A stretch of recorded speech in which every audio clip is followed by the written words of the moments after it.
আসসালামু আলাইকুম বন্ধুরা। ফলতা নদীর ধারে একটা ছোট্ট দোকান, ঝালমুড়ি পাওয়া যায়।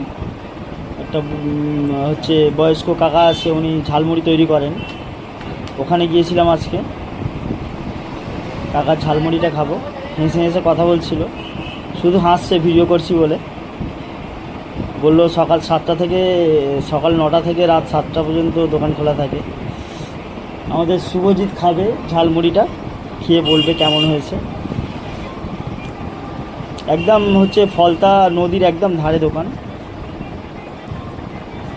ওখানে ঝালমুড়ি, লেবু চা, এমনি চা, চিপস, বিস্কুট, এই সব গুটকা সিগারেট পাওয়া যায়। খুব হেসে হেসে ঝালমুড়ি বানাচ্ছে, হাসি আর থামছে না ওনার, ভিডিও বানাচ্ছি বলে। কাকা দিচ্ছে ঠোঙাই করে, শুভজিৎ খেয়ে বলবে কেমন হয়েছে। হাসি মুখে নদীর ধারে চলে যাচ্ছে। শুভজিৎ খাও, খেয়ে বলো কেমন হয়েছে ঝালমুড়িটা। খুব সুন্দর হয়েছে। ঠিক আছে বন্ধুরা, ধন্যবাদ। আবার দেখা হবে নতুন ভিডিওতে। টাটা।